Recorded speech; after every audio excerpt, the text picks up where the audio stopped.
Hello friends, welcome to all of you in our study channel सान physics classes and I am Abhishek Dubey. जैसा कि आप लोगों को पता है कि समय हम अपना वर्क एनर्जी एंड पावर वाला चैप्टर शुरू किए हैं और जिसमें हम अपनी एक्सरसाइज जो है वो कंप्लीट करने की तरफ बढ़े हैं। और आज हमारा लेक्चर नंबर 08 होने वाला है चैप्टर का, इसमें हम अपनी फिजिक्स का 5वां चैप्टर और आपकी क्लास 9 NCERT बुक का 11th चैप्टर साइंस का कंप्लीट करने जा रहे हैं, जिसमें आप लोगों को पता होगा कि हमने इसमें क्वेश्चन नंबर 1 से लेके 14 तक जो है वो कंप्लीट कर दिया है। 14 तक कंप्लीट कर दिया है और आज वाले में हमें अपने क्वेश्चन नंबर NCERT बुक के क्वेश्चन नंबर 15 से लेकर 21 तक कंप्लीट कर देना है और इसके साथ हमारा ये चैप्टर जो है वो भी कंप्लीट हो जाएगा, क्योंकि इसमें 21 क्वेश्चन या 21 क्वेश्चन ही दिए गए हैं, जिसमें से हमने 1 से लेकर 7 तक एक वीडियो में और 8 से लेकर 14 तक सेकंड वाले वीडियो कंप्लीट कर दिया है, जिनका लिंक डिस्क्रिप्शन में दिया भी है, आप जाके देख सकते हैं। ठीक, तो आज हमें अपना क्वेश्चन नंबर 15 से 21 कंप्लीट करके इस चैप्टर को एंड कर देना है। और फिर इसके बाद का जो छोटे मोटे चैप्टर बचे हैं वही हमें इसके बाद पढ़ने पड़ेंगे। ठीक, तो चलिए शुरू करते हैं अपना क्वेश्चन नंबर 15। सबसे पहले क्वेश्चन नंबर 15 में हमसे कहा है कि illustrate the law of conservation of energy. Law of conservation of energy को इलस्ट्रेट करिए कैसे? By discussing the energy changes which occur when we draw a pendulum. By discussing, discuss करते हुए, द एनर्जी चेंज को discuss करते हुए, which occur जो होंगे, कब? When we draw a pendulum bob to one side and allow it to oscillate. ऐसे आप ये देखे होंगे कि जो घड़ी होती है, बॉब वाली घड़ी, पेंडुलम वाली घड़ी, उसमें ये होता है कि ये जो बॉब लगा है इसे कहा जाता है क्या? Bob, BOB। ये एक बार ऐसे इधर जाता है, ये, और उसके बाद फिर ये ऐसे उधर हो जाता है ना। तब ये मान लीजिए इसकी मेन पोजीशन है M, तो यहाँ से पहले A पोजीशन पे जाएगा, A से M पर आएगा, M से जाके फिर B पे, B से फिर M से A। ठीक, तो यह इसकी सर्कुलेशन इसका जो होता है वो इसी तरह से होता है। ठीक, तो and allow it to when oscillate, oscillation वाले में, why does the bob eventually come to rest. इसमें हमें एक पहला क्वेश्चन हमसे पूछा है, मतलब ये भी बताना है वो ठीक है, लेकिन जो क्वेश्चन टाइप में है व्हाई करके, उसमें ये कहा है कि why does the bob eventually come to rest. ये बताइए कि जो बॉब है ऐसे घूमने के बाद लास्ट में आके रुक क्यों जाती है या रेस्ट पोजीशन पे क्यों आ जाती है, पहला क्वेश्चन। दूसरा है what happens to its energy eventually, उसकी एनर्जी के साथ क्या होता है। और तीसरा, is it a violation of law of conservation of energy, क्या ये law of conservation of energy को वायलेट कर रहा है या उसको गलत बता रहा है। ठीक, तो ये 3 क्वेश्चन आपके हैं। तो इसमें पहले आपको थोड़ा सा समझा दें, फिर वही को आपको अपनी लैंग्वेज में लिख देना है पूरा। ठीक, तो देखिए क्या है कि law of conservation of energy क्या है, तो आप जानते ही हैं कि mechanical energy is equal to half mv² plus mgh, या फिर जिसे कहा जाता है kinetic energy plus potential energy का जो सम है वो हमेशा क्या होगा? कांस्टेंट। ठीक, यही इसका है, मैकेनिकल एनर्जी लिखें या फिर जैसे को लिखा जाता है इज इक्वल टू कांस्टेंट। यही आपका law of conservation of energy है, पीछे हमने लिखा है, आप वैसे नोट कर लें। ठीक, अब ये जो बॉब वाली कंडीशन जो हमसे बताया है ये हम समझाने के लिए थोड़ा प्रयास करते हैं आपको। देखिए इसमें होता क्या है, हमने आपको 2 चीज़ें बताई कि ये है काइनेटिक एनर्जी और ये है कौन सी? Potential energy. काइनेटिक एनर्जी और पोटेंशियल एनर्जी के जो सम है वो हमेशा बराबर ही रहना है, जब ये मेन पोजीशन पर है, इस पोजीशन पर। ठीक, तो यहाँ से नहीं बल्कि हम यहाँ से शुरू करें, तो इस पोजीशन पर देखिए क्या है, यहाँ पर ऑब्जेक्ट जो हमारी है वो आके रुक चुकी है। जब रुक गई है तो इस समय पर हमारी पोटेंशियल एनर्जी mgh जो है वो कितनी है? मैक्सिमम में। ठीक, mgh मतलब कि पोटेंशियल एनर्जी सिचुएशन के रिस्पेक्ट में मिलती है, इस वजह से यहाँ पर ये मैक्सिमम है। जैसे जैसे ये नीचे आके मोशन में आना शुरू होगा वैसे वैसे इस जगह पर देखिए क्या है, इस जगह पर ½ mv² प्लस mgh हमें देखने के लिए मिलेगा। ठीक, फिर जब यहाँ पर आ जाएगा, देखिए यहाँ पर क्या हो सकता है कि ये जो ये वाली वेलोसिटी है, ये कौन सी है, वो काइनेटिक वाली, काइनेटिक एनर्जी जो है ये mgh से बड़ी होगी। यहाँ पर क्या है, दोनों बराबर बराबर हो जाएंगी, ½ mv²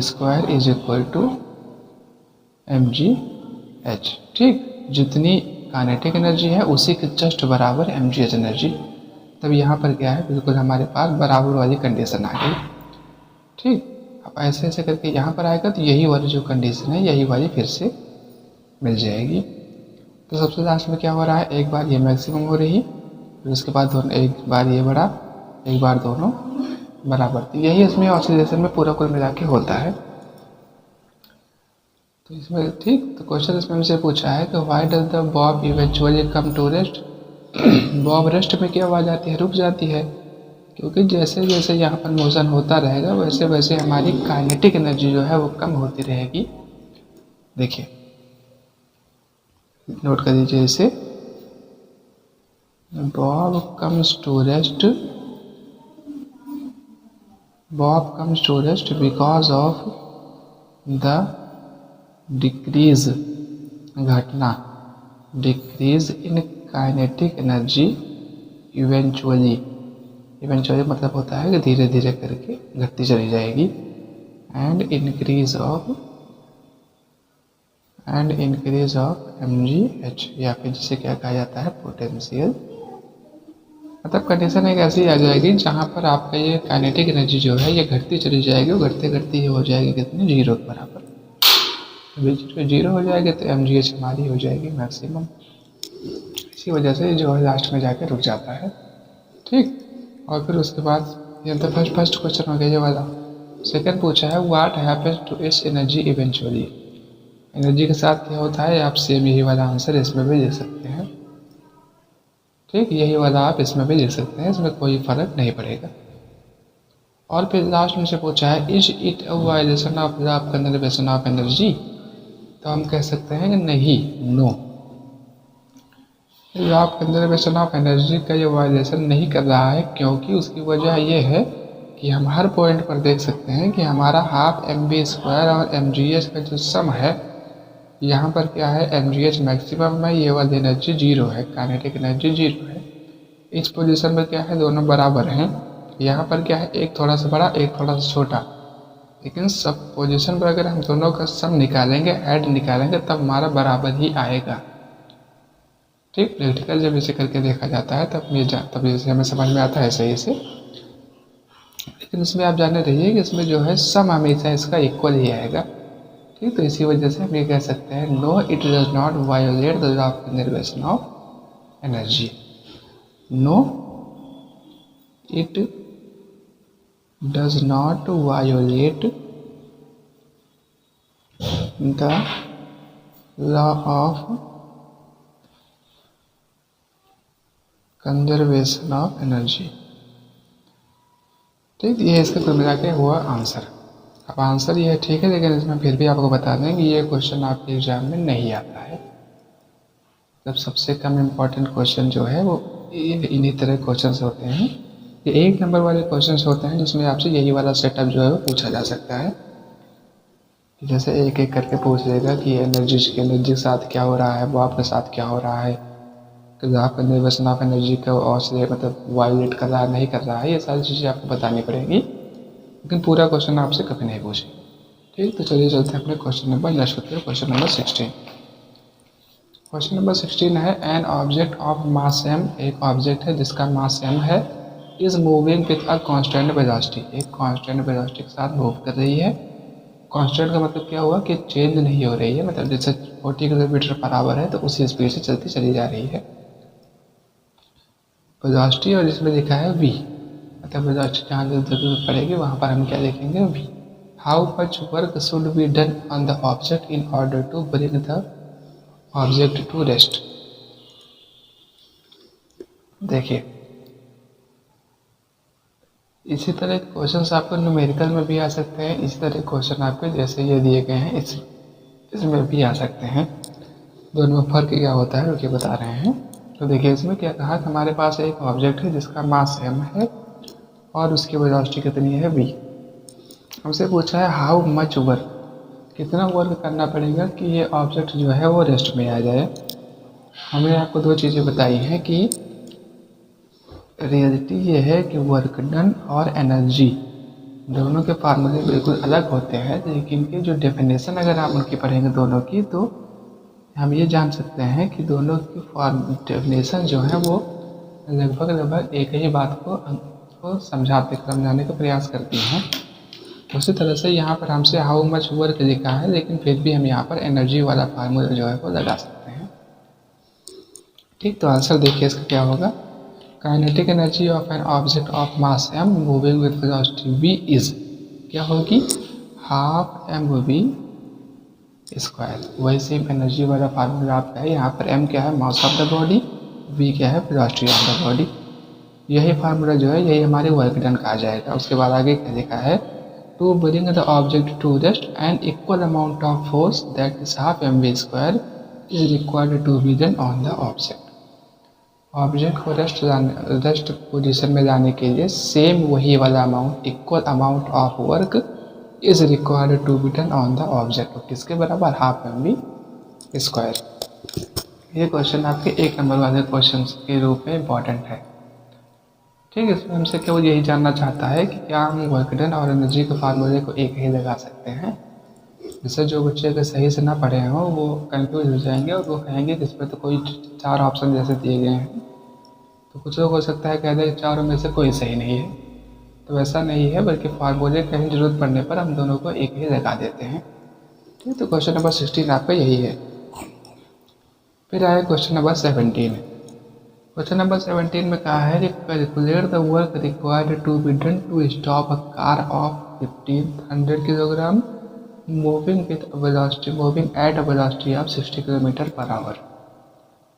इस वाले क्वेश्चन में आपसे केवल फार्मूला बनाने के लिए कहा है, इसमें आपको उसी को सॉल्व करने के लिए कहा है। तो देखिए इसमें क्या क्या दिया गया है। इसमें हमें दिया गया है सबसे पहले m, मास कितना है इसका, 1500 किलोग्राम, 1500 किलोग्राम। और वेलोसिटी इसकी कितनी दी गई है, 60 kilometre per our, 60 kilometre per our. अगर इसे हम मीटर पर सेकंड में बदलना चाहें तो क्या करना पड़ेगा हमें, 60 इंटू कितने से गुणा करेंगे, 18/5 से, 5/18 से, 5/18 से गुणा करना किया जाता है।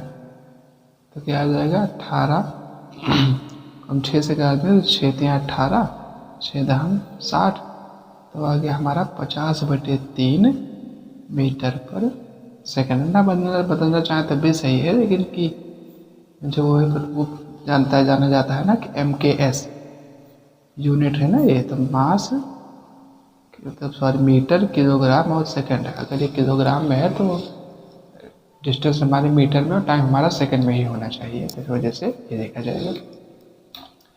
ठीक है, तो वर्क डन के लिए वही फार्मूला लगा, कौन सा, हाफ एम वी स्क्वायर। इसे जो सॉल्व किया जाएगा तो आ जाएगा कितना, हाफ एम, मास कितना है इसका 1500 किलोग्राम इंटू 50/3, 3 से इसे काट, 3 × 5 = 15, 500, 200 से काट 25, 25 × 5 = 125।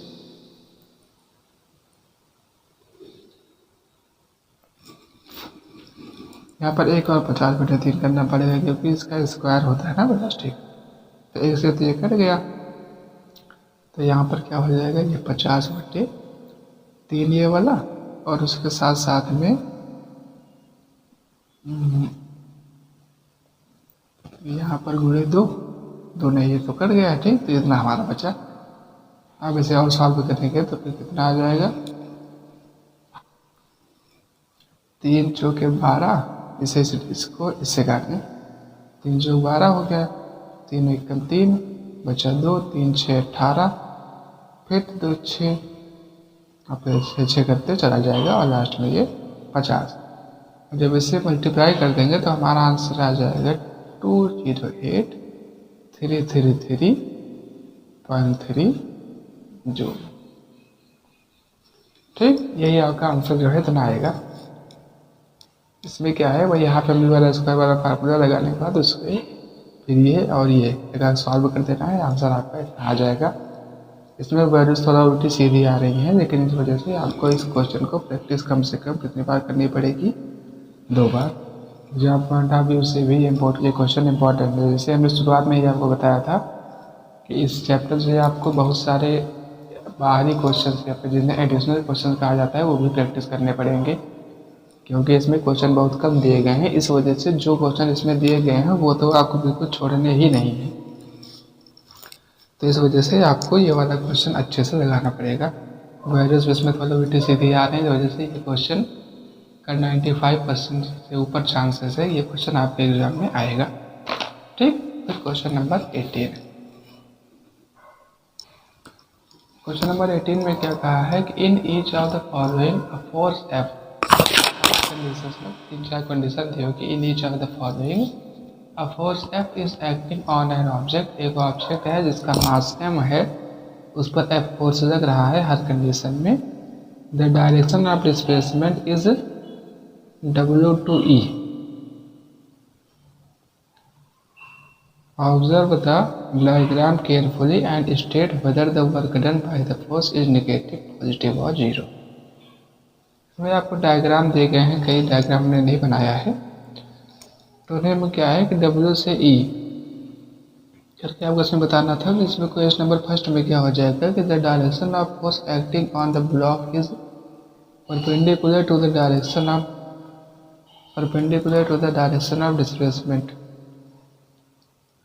चलिए फिगर बना दिया जाए, ज़्यादा सही समझ में आएगा। देखिए क्या है कि ऐसे ब्लॉक आपको बना हुआ है, ब्लॉक में आगे की तरफ इसका क्या है, मोशन है, और ऊपर की तरफ इसमें क्या लग रहा है, फोर्स। ठीक, ये इसमें केस थर्ड हम पहले लिख दिए हैं, तो इसलिए पहले हम लास्ट वाला बनाएंगे। इसमें क्या है कि मोशन इधर को है और फोर्स जो है वो इधर को है। ठीक, थर्ड वाली कंडीशन में क्या है, ये इसमें दोनों एक ही साइड में है, ऐसे और ये ऐसे, दोनों इसमें एक ही साइड में। ठीक, तो यहाँ पर जो W2E लिखे हैं ये हमारा है west to east, to energy मत समझिएगा, वेस्ट टू ईस्ट है। ठीक, तो यही हमारा क्वेश्चन हो गया। तो इसमें हमसे पूछा है सब में कि observe the diagram carefully and state whether the work done by the force is negative, positive और जीरो। तो वर्क डन जो हमारा होगा वो हमारा निगेटिव होगा या पॉजिटिव होगा या जीरो होगा, क्या है। वर्क डन कब निगेटिव होता है, कब पॉजिटिव, कब जीरो, ये सब हमने आपको सबसे पहले वाले वीडियो में वर्क डन का जो है वर्क का, उसमें हमने आपको बताया है। सबसे पहले वाला वीडियो इसी चैप्टर इसी वाली प्ले लिस्ट में लगा है। तो केस फर्स्ट में इस वाले में क्या है कि the direction of force acting on the block, force की डायरेक्शन क्या है, इस perpendicular to the direction of displacement. ये क्या है, हमारा डिस्प्लेसमेंट है, मोशन, हम लिख दें मोशन। ठीक, मोशन हमारा आगे की तरफ है, फोर्स हमारा ऊपर की तरफ है, और हमने उसमें आपको बताया था कि in the direction of motion होना चाहिए। अगर इन द डायरेक्शन है तब तो ठीक है, अगर नहीं है तो अपोजिट में है तब निगेटिव हो जाएगा, अगर उसी डायरेक्शन में है तब पॉजिटिव, और अगर परपेंडिकुलर है, इसके पहले भी हमने एक डंकी वाला क्वेश्चन किया है और एक वो घास वाला क्वेश्चन किया है, घास गट्ठर वाला, और ये तीसरा क्वेश्चन हमारा। इसमें हमने तब ये भी बताया था कि कॉस थीटा यहाँ पर लगाया जाता है। थीटा क्या है, angle between the displacement and force, ये वाला एंगल 90 डिग्री, और इसकी जो वैल्यू आती है उसी हिसाब से निकालते हैं। तो यहाँ पर क्या हो जाएगा, परपेंडिकुलर है, इस वजह से यहाँ पर सीधा हो जाएगा हमारा जीरो। हमने केवल इतना लिखा है परपेंडिकुलर रेस टू जीरो कैसे होता है वो हमने आपको समझा दिया है। चाहे आप कॉस थीटा समझ लें, चाहे आप वर्ग की डेफिनेशन से समझ लें, चाहे जैसे समझ लें। ठीक, अगर अपोजिट में है अपोजिट में। ये फिगर है थर्ड वाला, ये फिगर आपका कौन सा है, सेकंड वाला। The direction of force acting on the block is opposite motion इधर फोर्स इधर to the direction of force, therefore work done is क्या हो जाएगा यहाँ पर नेगेटिव माइनस में है। ठीक, नेगेटिव पे जो लिखा है ये सही लिखा है, गलत नहीं है। तो इसमें क्या हुआ कि जैसे मोशन हमारा इधर फोर्स हमारा इधर, दोनों अपोजिट डायरेक्शन में है, अपोजिट में है तब भी वर्क होगा, लेकिन तब जो वर्क होगा वो हमारा कैसा होगा, नेगेटिव। ये सेकंड वाला, सेकंड में क्या है, दोनों एक ही डायरेक्शन में है, ये तो हम चाहते भी हैं, तो वजह से यहाँ क्या हो गया, पॉजिटिव। ठीक, तो ये तीनों क्वेश्चन अगर किसी को वर्क केवल डेफिनेशन अगर सही से आती हो तब भी वो निकाल सकता है। ठीक, तो क्वेश्चन नंबर 18 भी आपका हो गया यहाँ से कंप्लीट। अब क्वेश्चन नंबर 19, तीन क्वेश्चन और बचे हैं, फिर आपका ये चैप्टर आज कंप्लीट हो जाएगा। चैप्टर के साथ साथ आपकी बुक का फिजिक्स में जो मेन चैप्टर्स हैं वो भी आज ही ख़त्म हो जाएंगे। उसके बाद एक आध चैप्टर है, लेकिन वो सब छोटे मोटे चैप्टर्स हैं, उसमें कोई बहुत ज़्यादा जान नहीं है। क्वेश्चन नंबर 19 में कहा है कि सोनी सेज दैट, सोनी ने कहा the acceleration in an object would be zero even when several forces are acting on it, do you agree with her, why, क्यों। सोनी ने कहा कि किसी ऑब्जेक्ट पर एक्सेलरेशन जीरो हो सकता है क्या, ऐसा तो हमसे पूछा है कि क्या आप उससे सहमत हैं या क्या ये बात सही है। तो हाँ, ये बात सही है। जैसे आप फोर्स वाला वीडियो देखे हैं, तो फोर्स वाले हमने बताया था कि फोर्स जो होते हैं वो दो तरीके के होते हैं, एक होते हैं बैलेंस्ड और दूसरे होते हैं अनबैलेंस्ड। तो अगर बैलेंस्ड फोर्स है तो फोर्सेस के सारे मैग्नीट्यूड कैंसिल हो जाते हैं, उसमें कोई मतलब नहीं निकलता है उसका। ठीक, तो इसी वजह से हम कह सकते हैं कि बैलेंस्ड फोर्स है यहाँ पर, बैलेंस्ड फोर्स की वजह से ऐसी कंडीशन आ सकती है। इसलिए yes I am agree with है, मैं उससे संतुष्ट हूँ या सहमत हूँ। बिकॉज क्यों, क्योंकि yes acceleration is an object would be zero when all forces are balanced forces, that is every force cancels each other, सारी फोर्सेस एक दूसरे को कैंसिल कर दें, तब हम कह सकते हैं कि हाँ ये कंडीशन सही है, एक्सेलरेशन जो है वो जीरो हो सकता है। ठीक, अब आया क्वेश्चन नंबर 20। क्वेश्चन नंबर 20 में कहा गया है कि find the energy consumed in 10 hour. ये भी क्वेश्चन इंपॉर्टेंट है। हमसे टाइम दिया है कितना, 10 घंटे 10 आवर्स, और हमसे डिवाइसेस कितने दिया है, 4 और हम 4। ठीक, और power of each device 500 watt each, ये हमसे दिया है 500 वाट। तो हमसे कहा है कि आप बताइए कि इसमें कैसे क्या होगा। Find the energy consumed, total energy कितनी आएगी यही हमें निकालना है। तो टोटल निकालने के लिए पहले हम एक का निकाल लें, पावर सबकी बराबर है, टाइम भी सेम है, तो हम ये कह देंगे कि उसे 4 से मल्टीप्लाई करके पूरा बता देंगे। ठीक, तो पहले एक का निकालें, energy consumed by one device, energy consumed by one device. देखिए, अब यहाँ से एक चीज़ आपको और बता दें कि जहाँ पर पावर दे के एनर्जी पूछा हो तो वहाँ फार्मूला कौन सा लगता है, पावर का फार्मूला होता है E/T, energy upon time taken. तो यहाँ से हम कह सकते हैं कि एनर्जी कितना हो जाएगा, पावर इनटू टाइम। ये आप जाने रहिए हमेशा के लिए। यहीं पर अगर आपको पावर दिया हो तो पावर से एनर्जी निकालने का तरीका फार्मूला ये है, P is equal to P into t. तो P इंटू टी, तो यहाँ पर इसे किलोवाट में कर दें, ये 0.5 किलोवाट, क्योंकि 1000 500 है तो 500/1000 जब कर देंगे ऐसे 500/1000, क्योंकि 1 किलोवाट बराबर 1 वाट, 1 किलोवाट बराबर 1000 वाट।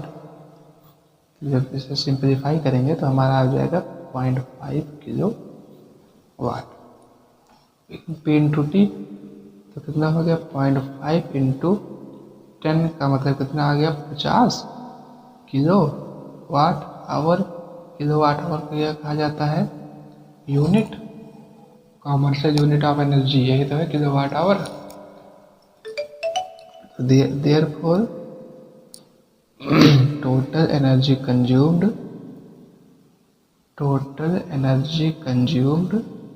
टोटल कितनी आ जाएगी 5 यूनिट इंटू डिवाइसेस कितनी है 4, तो 5 into 4 unit is equal to 20 units.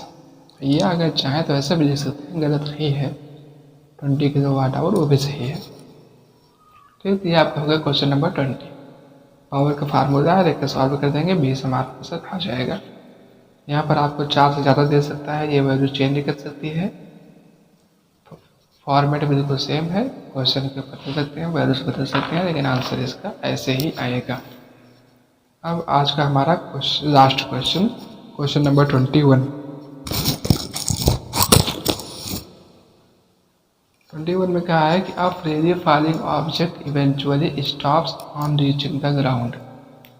Freely falling एक ऑब्जेक्ट, फ्रीली फॉलिंग का मतलब क्या हुआ, फ्री रूप से नीचे गिरने वाले, फ्रीली मुक्त रूप से, फॉलिंग पतन, ऑब्जेक्ट इवेंचुअली मतलब ऐसे अचानक से नहीं, ऐसे करके रुक गई, stops on reaching the ground, what happens to its kinetic energy.